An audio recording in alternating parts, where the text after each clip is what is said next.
여러분, 성경은 하나님의 말씀입니다. 믿으십니까?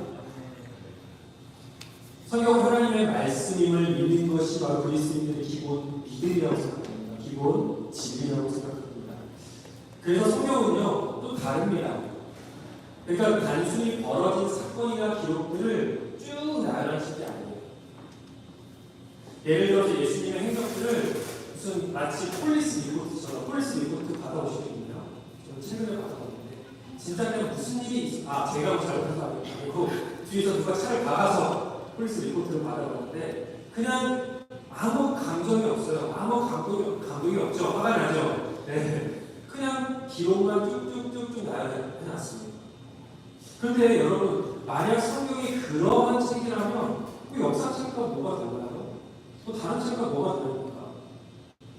그런데 성경은 다르다는 겁니다. 우리가 다르다는 것을 믿고 있고요.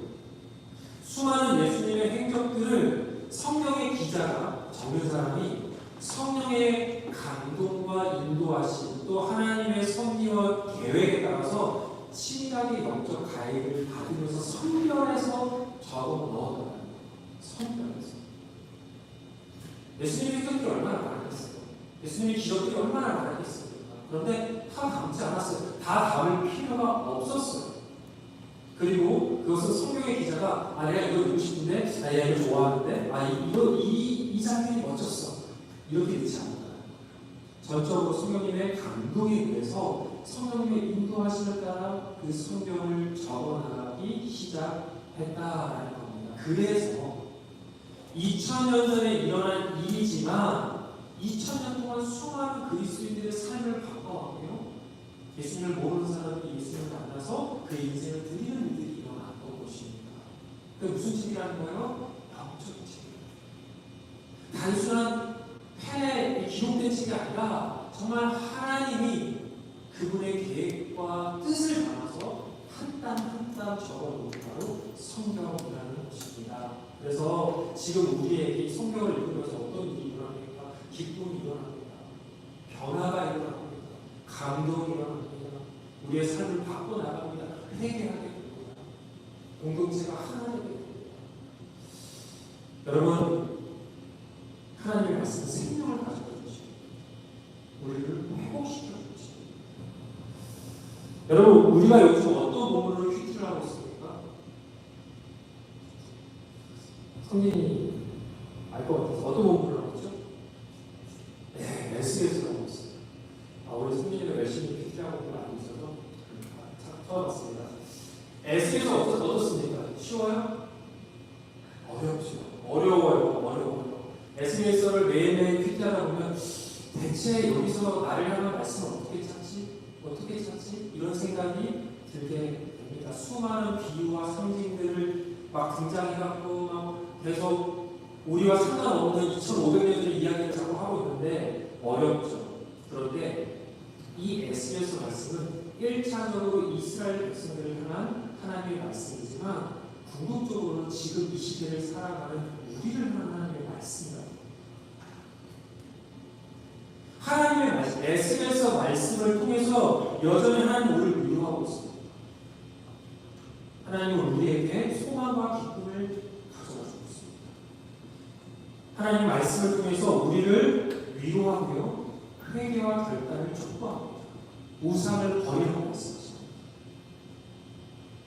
그래서 우리는 하나님의 말씀에 읽을 때 그 겉에 보이는 표면적인 것에 집중하는 게 아니라 그 이면에 하나님이 나에게 어떤 말씀을 하시고 계시는가를 볼 줄 알아야 한다. 나를 향한 하나님의 말씀이 무엇인가? 하나님 지금 나에게 무슨 말씀을 하고 계신가? 그것을 볼 줄 알아야 성경을 통해서 참된 복을 누릴 수 있습니다. 하나님이 주신 복을 누릴 수 있고 우리에게 예비하신 복을 누릴 수 있습니다. 또한 영적인 회복과 성장으로 나아갈 수 있습니다.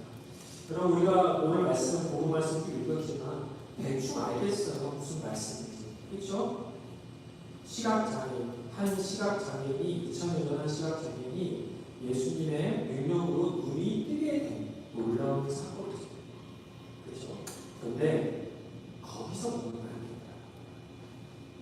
2000년 전에 한 시각장애인이, 제가 맹이라고 말로 이해해 주시기 바랍니다. 성경에 나와 있기 때문에, 눈먼 시각장애인 맹인이 눈을 뜨게 된 그 사건이 지금 우리와도 연결이 되어 있다. 지금 우리와도. 저는 오늘 말씀을 통해서 저와 여러분이 하나님의 의도와 뜻, 그 이면에 숨겨진 메시지를 발견해서 영적인 성장과 회복으로 이어질 수 있기를 주님의 이름으로 축복합니다. 거기까지 우리가 가야 됩니다. 거기까지.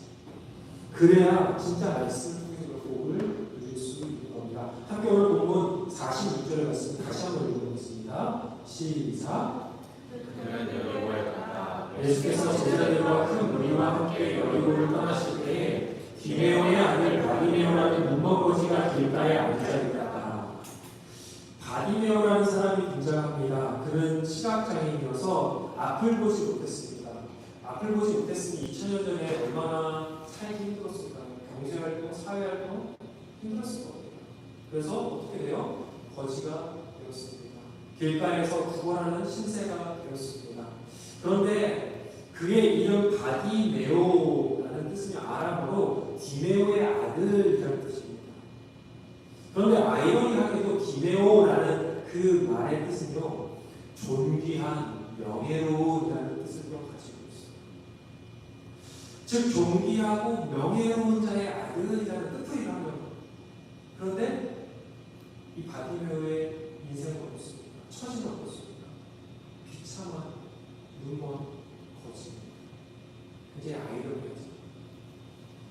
그런데 여기서 흥미롭게도 이 같은 사건을 기록한 다른 복음서가 있어요. 마태복음서와 누가복음서에서도 이 같은 사건을 기록하고 있습니다. 마태가, 누가가. 그런데 마태복음을 보면요, 이 사건에 눈먼 거지가 한 명이 두 명이었던 겁니다. 그리고 누가복음서를 보면요, 바디메오라는 이름도 나오지 않습니다. 마태복음. 또 같은 사건을 기록한 누가복음을 보면요, 바디메오의 이름 등장하지 않습니다. 어떤 한 눈먼 거지라고 나왔어요. 그러다 보니까 많은 학자들이 과연 바디메오의 이름이 진짜 이름일까라는 의문을 제기하는 학자들이 생각보다 많습니다. 그러니까 즉 이 바디메오는 단지 2000년 전에 한 시각 장애인 노숙자가 아니라 그 이면에 가리키는 다른 의미가 있을 것이다라고 학자들은 생각을 하는 거예요. 지금 이 바디메오가 등장한 사건 바로 이전에 무슨 일이 있었는지 좀 살펴볼 필요가 있습니다. 지난주 혹시 설교 말씀 기억하시나요? 내가 물어보지 않겠습니다. 여러분 다음 설교는 안 거예요. 지난주에 어떤 사건이 있었냐면, 야고보와 요한이 예수님께 찾아와서 뭘 해달라고 합니까? 한 자리 달라고. 그 자리는 넘버 2, 넘버 3 달라는 거죠. 한 자리. 누구까지 데려오네요? 엄마. 물론 엄마를 데려가면 마가복음에 나오지 않았습니다. 그리고 그 모습을 본 다른 제자들은 어떻게 했다고 했어요? 분노했다고 했어요. 그 분노는 어떤 분노라고 했습니까? 내가 하고 싶었던 말인데 먼저 선수쳤네. 그래서 하는 거죠. 제자들 모두가 그런 마음으로 가지고 있었다는 것입니다. 그러니까 제자들은 뭡니까? 예수님을 통해서 세상의 부귀와 명예를 가지겠다는 거예요. 그거 보고 지금 찾고 있는 거예요. 그거 보고 따라가고 있는 겁니다. 네, 바로 이전 본문을 듣습니다. 마가복음. 지난주 본문 바로 이전에 예수님께서 제자들에게 자신이 채찍질을 당하고 조롱을 당해서 죽게 될 것이라는 말이에요. 그 죽음에 대해서 말씀하십니다. 그런데 제자들이 어떻게 했습니까? 지금 나 세상의 부귀와 명예를 갖겠다고 넘버 2, 넘버 3 자리 달라고 싸우고 있는 거예요. 서로. 어떤 상태입니까? 눈먼 자. 예수님의 제자들은 눈은 뜨고 있었지만 정작 영적인 눈은 상실한 맹인과 다름은 없었다라고 우리에게 말씀하시죠. 이 바디메오는 누굽니까? 2000년 전에 한 맹인일 수 있지만 2차적으로 그 이면에는 바로 제자들을 가리키고 있다라는 사실입니다. 존귀하고 명예로운 예수님의 제자들이지만 하나님의 자녀들이지만 영적인 눈을 상실하고 예수님의 뜻을 전혀 보지 못하고 그렇게 비참하고 처참한 바디메오의 처지와 다를 바 없는 예수님의 제자들을 가지고 있는 겁니다. 그런데 여러분, 그 이면에 다른 사람들을 가지고 누굴까요? 바로 2000년이 지난 지금 이 시대에 영적인 눈먼 거지로 살아가는 자들입니다.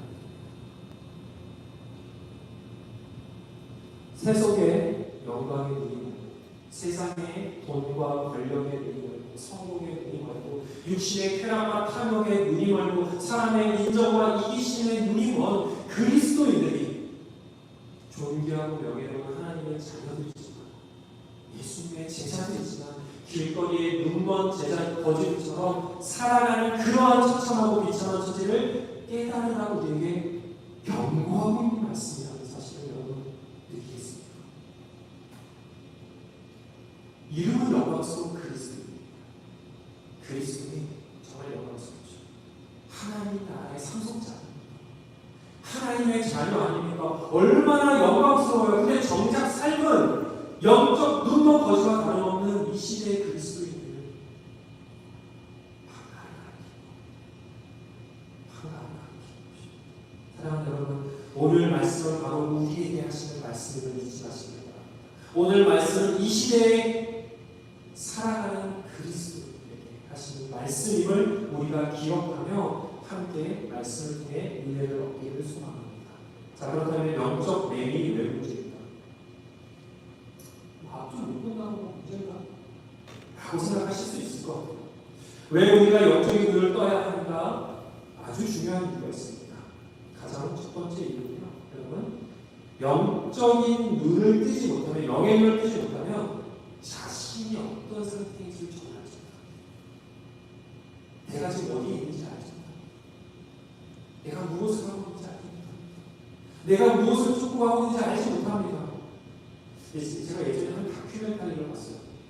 거기에서 그러니까 고등학교 때 축구공에 맞아가고 눈을, 그러니까 후천적 시각 장애인이 계신 분이 한 이야기를 하셨어요. 그런데 그분이 얘기하시길 내가 시각 장애인이 되고 난 다음에 가장 먼저 한 행동에 대해서 얘기했어요. 그게 뭐였을 것 같아요? 거울을 씌우는 것이었어요. 거울을 씌우는. 자기가 옷차림이나 또 이런 외모에 관심이 많아요. 그런데 가장 먼저 내가 주는 건 거울이었습니다. 왜 거울이었을까요? 가장 필요가 없죠. 가장 필요가 없고 자신을 볼 수 없습니다. 여러분, 나의 영의 눈이 감기면요, 우리는 내가 어떤 상태인지를 자각하지 못합니다. 지금 내가 굶어 죽어가고 있는지, 내가 정말 비참한 거지로 살고 있는지, 내가 정말 사망의 골짜기를 걸어가고 있는데도 웃으면서 얼마나 삶이 좋아 이렇게 하고 있는 겁니다. 제가 예전에 사역을 할 때요, 공동체 한 리더가 영적인 상태가 진짜 많이 안 좋았어요. 뭐 처음부터 그런 건 아니었던 것 같아요. 그런데 뭐 여러 가지 일이 있을 수 있겠죠. 그런데 그 자신의 영적 상태가 안 좋으다 보니까 어떻게 되면 자꾸 그게 드러나는 거예요. 자꾸 주변에 있는 사람들이 많이 힘들어했습니다. 사역도 굉장히 힘들어졌습니다. 그래서 문제가 있다. 그래서 정말 많은 고민 끝에 조심스럽게 그 친구한테 잠시 사역을 쉬면 어떻겠냐, 회복될 때까지 그렇게 권면했습니다. 그런데 그 리더가 하는 말이 자신은 아무것도 없다. 나는 괜찮은데 왜 나한테 안 좋다고 말을 하시냐고 뭐라고 따지는 거죠. 누가 보아도 지금 사역을 할 수 없는 상황인데 본인만 모르고 있는 거예요. 자신의 영적 상태가 매우 좋지 않아서 회복이 정말 필요한데, 도움이 필요한데 본인만 돌아가지 않습니다. 여러분, 요한계시록 말씀을 보면 하나님께서 라오디게아 교회에게 하신 말씀이 있어요. 그런데 이 말씀이 영적으로 누리는 자들이 어떤 모습을 보여주기를 잘 보여주고 있습니다. 함께 요한계시록 3장 15절에서 17절의 말씀을 같이 읽어보겠습니다. 시작. 나는 내 행위를 안다. 너는 차지도 않고 뜨겁지도 않다. 내가 차든지 뜨겁든지 하면 좋겠다. 내가 이렇게 미지근하여 뜨겁지도 않고 차지도 않으니 나는 너를 내 입에서 뱉어버리겠다. 너는 풍족하여 부족한 것이 조금도 없다고 하지만 실상 너는 내가 비참하고 불쌍하고 가난하고 눈이 멀고 벌거벗은 것을 알지 못한다. 그러나 라오디게아 교회가 어땠는지를 얘기하고 있어요. 눈이 머니까 모르는 거예요. 괜찮대요. 하나님이 안 괜찮다고 하는데 괜찮대요.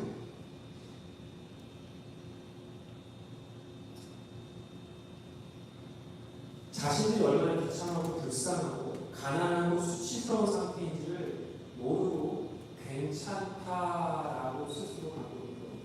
그런데 안타깝게도 많은 그리스도인들이 이렇게 살아가는 사람들이 많습니다. 영적으로 영양실조예요. 병들고 지쳐있어요. 영적 생명을 돌보지 않습니다. 오직 육신의 쾌락만 쫓습니다. 세속의 영광만 쫓아갑니다. 아무 생명도 없는 돈과 세속의 성공에만 매달려 살아갑니다. 그러면서 정작 믿음에 대해서, 정작 생명을 주신 하나님에 대해서는 어때요? 미지근한 태도. 어떠한 영적도 없고 관심도 별로 없습니다. 라오디게아 교회가 했습니다. 내가 내 행위를 차지고 뜨겁지도 우리가 관심 없다는 거예요. 여러분, 하나님이 이러한 영적 유리원자들을 향해서 어떻게 하겠다고 했어요? 뱉어버리겠다고 했어요. 무서운 말씀. 이 말씀은 협박이 아닙니다. 사랑에서 하시겠어요. 사랑에서.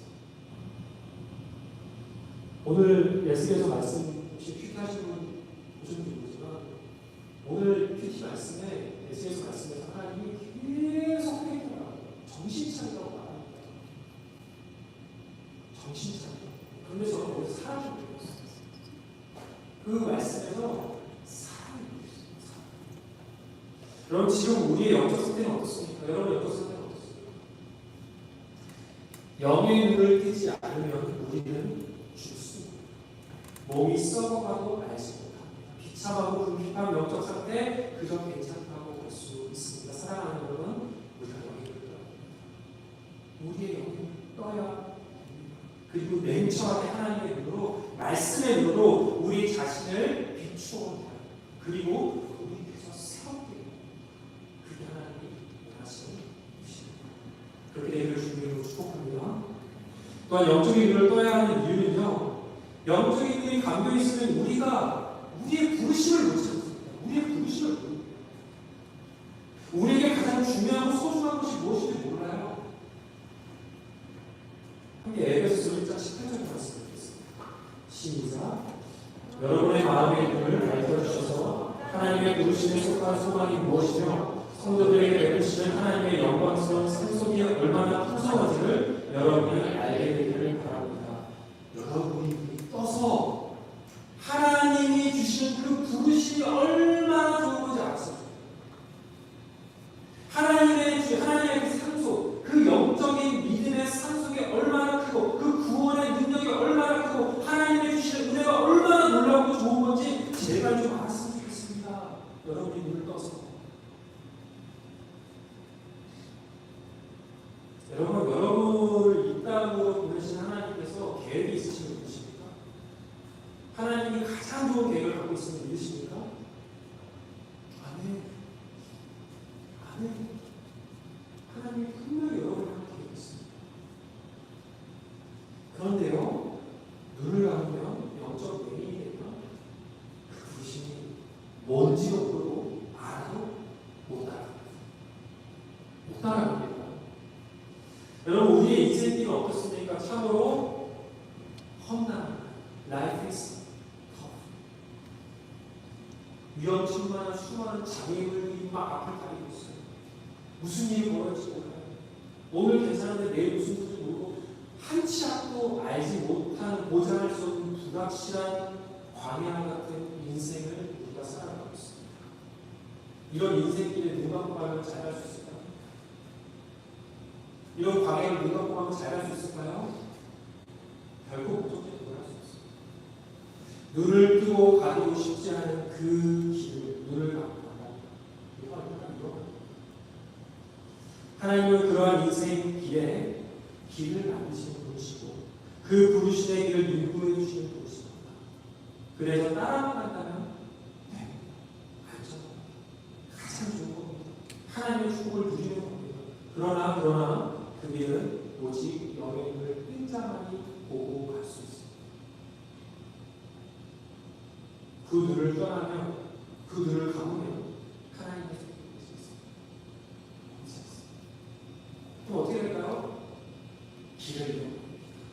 내가 왜 살지? 내가 어떻게 살지? 내가 왜 이렇게 살고 있지? 내가 뭘 보면서 이렇게 힘써서 살고 있는 거지? 허무함, 우울함. 사랑하는 여러분, 가장 중요하고 가장 소중한 것을 잃어버리고 가장 쓸모없는 것을 내버리며 살아가는 인생이 가장 불쌍한 인생이 되고 있습니다. 그러한 인생이 되지 않기를 바랍니다. 우리 모두가 부르신 대로 살아가는 저와 여러분들을 주님으로 축복합니다. 하나님의 부르심에 합당하게 살기를 소망합니다. 영의 눈을 뜨고 내가 지금 가고 있는 길이 잘 가고 있는 것이, 내가 가는 길이 지금 잘못된 길은 아닌지, 하나님의 부르신 곳에 잘 쫓아가고 있는지, 목자의 음성을 잘 듣고 가고 있는지, 여러분 영의 눈을 뜨고 함께 손을 잡고 그 길을 걸어갈 수 있게 주님의 이름으로 축복합니다. 그렇다면 이제 우리는 어떻게 영의 눈을 환하게 뜨고 참된 생명의 길을 걸어갈 수 있을까요? 오늘 보면 47절에서 48절의 말씀 함께 읽겠습니다. 시작. 나사렛 사람 예수가 지나가신다는 말을 듣고 다윗의 자손 예수님이 나를 불쌍히 여겨주십시오 하고 외치며 말하기 시작하였다. 그래서 많은 사람이 조용히 하라고 그를 꾸짖었으나 그는 더욱더 큰 소리로 외쳤다. 다윗의 자손이 나를 불쌍히 여겨주십시오. 여러분, 메인 거짓 바디미오는 정말 낳고 싶었습니다. 정말 눈을 뜨고 싶었습니다. 그래서 예수님 오신다는, 지나가신다는 말 듣고 어떻게 합니까? 자기가 할 수 있는 가장 큰 목소리로 예수님을 부르고 있습니다. 예수님, 저를 불쌍히 해주세요. 저를 낫게 해주세요. 왜요? 눈이 너무 뜨고 싶습니다. 눈이 너무 뜨고 싶습니다. 여러분, 이곳은 그냥 정말 낳고자 원하는 사람만이 모이는 간절함. 여러분, 간절함 있으십니까? 낳기 원하십니까? 변화되기 원하십니까? 예수님 만나기 원하십니까? 회복되기 원하십니까? 부르신 대로 가기 원하십니까? 얼마나 간절하십니까? 알죠, 이거죠. 그렇게 사는 게 맞다. 근데 얼마나 간절하세요? 예수님은요, 간절하게 외치는 바디로의 절규를 들으셨습니다. 그리고 걸음을 멈추고 그를 부르셨습니다. 그리고 그의 눈을 뜨게 해 주셨습니다. 간절하게 기적을 만들었습니다. 여러분, 우리가 아무리 큰 목소리로 목이 쉬도록 기도를 해도요, 하나님을 향한 간절함이 없으면요, 그 기도는요, 죄송하지만 자기가 합리하는 거예요. 내 목을 합리하는 거예요. 그런데 작은 목소리로 기도를 정말 하나님을 향해 간절하고 기도하면요, 하나님 반드시 응답하시고 반드시 들어주십니다. 지난주에 1대1 제자훈련 인도자만 주제 기억하시나요? 제가 갑작스럽게 질문해서 죄송합니다. 지난주 주제, 인도자만 주제. 자, 흑기사, 백기사. 네, 성령 충만한 사람이었습니다. 지금 반주로 끝내갖고 너무 힘들었고, 성령 충만한 사람입니다. 성령 충만한 사람. 근데 거기서 우리가 어떻게 성령 충만함을 받을 수 있습니까? 교재의 첫 번째 답, 질문의 답 기억나시나요? 더 어려워지는 수인데 기억나세요? 성령님의 동행체에서 나와요. 네. 어떻게 성령 충만함을 받을 수 있습니까? 라는 그 주제에 첫 번째 나온 게 뭐였냐면, 저도 못 볼게요.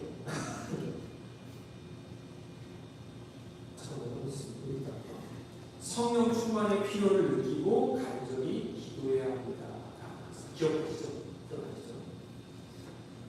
여러분, 성령의 역사도 성령 충만함도 간절하게 시작해서, 여러분, 그런데 우리가 정말 간절합니까? 성령 충만함 간절하세요? 내 통장에 돈이 들어오고 간절하죠. 월급 받는 거 간절하죠. 좋은 집 사는 거 간절합니다. 성공하는 거 간절합니다. 승리하는 거 간절해요. 좋은 학교 가는 거 간절합니다. 성령 충만은 얼마나 간절할까요? 제 자신에게 묻고 있습니다. 제 자신. 여러분 이 질문을 우리가 던져야 됩니다. 던지고 살아야 됩니다. 그런데 여러분 간절함 필요하면 안 됩니다. 간절함의 방향이 중요해요. 여러분 무엇에 그렇게 간절합니까? 돈입니까? 성공입니까? 승진입니까? 사람의 인정입니까? 눈앞에 문제 해결입니까? 여러분 우리가 가장 간절해야 하는 것은 우리가 영적으로 건강하게 깨어 있는 것입니다. 그래서 하나님의 부르심을 정확하게 알고 그 부르심대로 그 뜻대로 한 걸음 한 걸음 인생길을 살아가는 것, 사랑하는 여러분, 영적 회복을 위해 영적 눈을 뜨기 위해 가장 먼저 필요한 가장 하나님이 원하시는 거 보면 너 정말 간절하니 낳고자 원하는 것입니다. 너가 정령 낳고자. 예수님 무서워. 나 그거 안 보이는 거 아는데, 지금 못 걷는 거 아는데 꼭 물어봐요. 너가 낳고자 원하느냐? 네가 나한테 뭘 원하느냐고 물어보세요. 왜 그렇게 나가실까? 왜 그렇게 질문하실까? 간절한 거지. 우리에게 간절한 것입니다. 사랑하는 여러분, 간절하게 주님의 옷자락을 붙지 않는 진짜 하나님의 사람들이 되시길 주님의 이름으로 축복합니다. 여러분의 인생길에 어려운 말을 보고 진짜 쉽지 않습니다. 요건 시험권이 많습니다. 예수님 옷자락 붙잡고 낳게 해달라고 도와달라고 부르주십시오. 거기서 기도하십시오. 이어서 보면 49절에서 50절 말씀 드리겠습니다. 시작. 예수께서 걸음을 멈추시고 그를 불러오라고 말씀하셨다. 그리하여 그를 그 무거운 사람을 불러서 그에게 말하였다. 용기를 내어 일어나시오. 예수께서 당신을 부르시오. 그는 자기의 겉옷을 벗어던지고 벌떡 일어나서 예수께로 왔다. 눈을 뜨고자 원했던 바디메오는 거추장스러운 자신의 겉옷을 벗어던지고 벌떡 일어나 예수님을 달려왔습니다. 여러분 우리가 눈을 뜨고자 원한다면 그 자리를 일어나야 됩니다.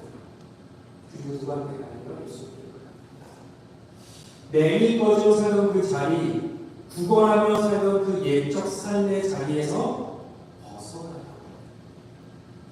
제가 예전에 생각하는 교회에서 한 청년이 있었습니다. 좀 방황하는 청년이고 열심히 교회 생활을 하지 않았습니다. 그런데 수련회를 갔다가 본인의 자유한 듯 타이완 도구에서 수련회를 갔다가 굉장히 많은 은혜를 받은 것 같아요. 그래서 수련회에 다녀와서 정말 새로운 삶을 살아야겠다고 다짐을 했습니다. 그런데 문제는 뭐냐면 돌아와서 환경은 변화했거든요. 그럼 누가 연락을 할까요? 같이 놀던 친구들이 연락을 야, 술 먹으러 가자. 놀러 가자. 어디 가자. 계속 연락을 하는 거예요. 주일에 놀러 가서 연락이 계속 오고 고민이 많이 들어요. 어떻게 해야 되지? 가고 싶기는 한데 내 육신은 원하는데 그래도 술을 받은 은혜가 있는 거예요. 아니 남아있거든요. 그런데 친구들의 소망에 못 이겨서 몇 번 따라갔다가 다시 예전 삶으로 돌아갔다라는 그 고백을 저에게 나눠줬습니다. 여러분 근데 이러한 삶의 패턴은 사실 굉장히 남얘기하지 않습니다. 그렇죠?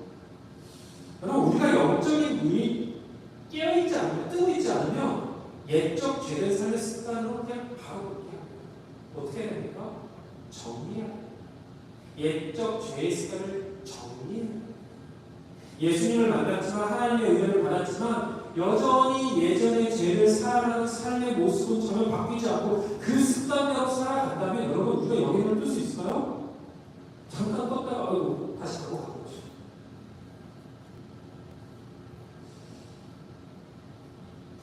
용기를 내서 그 자리를 나와 예수님과 함께하는 그 새롭고 경건한 삶으로 나아가는 것, 그것이 우리가 영예를 뜨고 살아가는 신앙의 비결이 있습니다. 그리고 그 삶으로 나아가는 데 있어서 구태여 필요하지 않은 것들은 과감하게 버려야 합니다. 만약 나의 일이 예수님께 나아가는 그 방향이 된다면 여러분 과감하게 내려놓는 거예요. 여러분 돈이 예수님께 나아가는 방이 되면요 여러분 과감하게 내려놓는 겁니다. 술자리가 예수님께 나아가는 방해가 돼요? 그 자리에 안 가는 거예요. 물론 그것이 쉽지 않다는 거 압니다. 제가 쉽게 말하는 거 아니에요. 쉽지 않아요. 그런데 본문의 바디면요 자신의 전재산이었습니다. 거두시다. 거지에게 전재산을 거두시다. 벗어 던져버립니다. 그게 거주장스럽고 그게 예수님이 나아가 도움이 안 되면 내려놓고 달려가요. 여러분 이것이 제자의 삶입니다. 이것이 그리스도의 삶.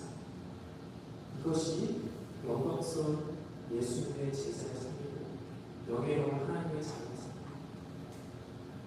사랑하는 여러분 예수님께 나아가는데 방해가 되는 게 무엇입니까? 그것입니다. 화가 던져버린 주님께 나아가시기 축복합니다. 아직도 죄에 물든 삶의 습관 가운데 있으십니까? 용기를 내십시오. 과감하게 그 자리를 일어나 주님께 나아가시기 축복합니다. 벗어버려야 할 것은 벗어버리고 버려야 할 것은 버려버리는 여러분 그 은혜가 함께하길 주님으로 축복합니다. 우리 아멘 있는 분들이 축복할까요? 버릴 것은 버리고 예수님을 쫓아갑시다. 버릴 것은 버리고 예수님을 쫓아갑시다. 예수님을 쫓아갑시다. 네. 자, 끝으로 이어진 부분 51절에서 50절 말씀 함께 읽겠습니다. 시작. 예수님께서 우리에게 말씀하셨다. 내가 너희에게 무엇을 주기를 바라느냐? 그 눈먼 사람이 예수님을 바라는다. 선생님, 내가 다시 볼 수 있게 하여 주십시오. 예수께서 그에게 말씀하셨다. 가거라, 내 이름이 너를 구원하였다. 그러자 그 눈먼 사람은 곧 다시 보게 되었다. 그리고 그는 예수가 가시는 길을 따라갔다. 자, 믿음으로 예수님께 나아가 눈을 뜨게 된 바디메오는 그 다음에 어떻게 반응했어요? 어떻게 반응했습니까? 자, 이제 눈 떠졌어요. 그렇게 오랫동안 눈이 떠졌어요. 지금까지 하고 싶었던 것 한번 달려봤습니다. 눈이 안 보여서 그동안 못 봤던 영화 넷플릭스 보고 봤습니까? 비유를 한번 봐요. 좋은 경치 보러 산으로 놀러 갔습니까? 아니에요. 예수님께서 뜨게 해주신 눈으로 바디메오는 예수님의 길을 따라갔습니다. 굉장히 중요한 일입니다. 성경에 예수님을 만나서 치유와 회복의 은혜를 경험한 사람들이 많습니다. 얼마나 많겠어요. 그런데 그들 모두가 예수님을 따라가지 않았습니다. 내가 필요한 거 다 받았으니까 이제 내 삶 찾아가야지. 그런 사람들이 너무 많았어요. 그러나 바디메오의 이야기는 우리에게 도전합니다. 예수님의 은혜를 입었다면 그분의 능력으로 너의 영혼이 회복되고 치유되었다면 예수님의 그 은혜로 구원을 받았다면 영적인 눈이 환하게 떠졌다면 이제 사명의 길을 향해 달려가라는 겁니다. 여러분 은혜를 받은 사람은 많으나 그 은혜를 받으면서 사명의 길을 받은 사람은 많지 않습니다. 왜 그럴까요? 우리가 그런 사람이기 때문입니다. 은혜를 받아도 금방 잊어버려요. 영역을 뛰어도 금방 감아버립니다. 하나님의 부르심을 깨달아도 금세 욕심과 정욕을 쫓아서 뒤돌아버립니다. 여러분 우리가 그런 존재입니다. 여러분 사실 크리스도 않습니다. 여러분 우리는 본질적으로 매일입니다. 그래서 우리 스스로는 정말 소망이 없어요. 그래서 우리는 도움이 필요합니다. 그래서 하나님께서 예수님께서 우리에게 성령님을 보여주셨습니다. 우리 안에 계신 성령님의 도움을 주어요. 여러분 갈라디아서 5장 16절에 뭐라고 나오냐면 성령을 쫓아 행하라라고 했어요. 성령을 쫓아 행하라. 우리가 성령을 쫓지 않고서는 하나님을 믿어 살 수 없고요. 우리의 영이 물을 떠서 살아갈 수 없습니다. 여러분 오늘 성령 충만하면 내일 성령 충만할 것이라고 오해하시면 안 됩니다. 오늘 영의 물이 떠졌다고 내일도 영의 물이 떠졌을 거라고 기대하지 마십시오. 날마다 성령을 쫓아가요. 날마다 성령을 부릅니다. 날마다 주님 붙잡아야 되고요. 날마다 영의 물이 끼어져 있어야 됩니다. 그 길은 평생 쫓아가야 됩니다. 사랑하는 여러분, 존귀한 하나님의 자녀로서 날마다 뛰어서 기도하시기를 축복합니다. 존귀한 하나님의 자녀로서 날마다 퀴키한 말씀으로 그 영적 생활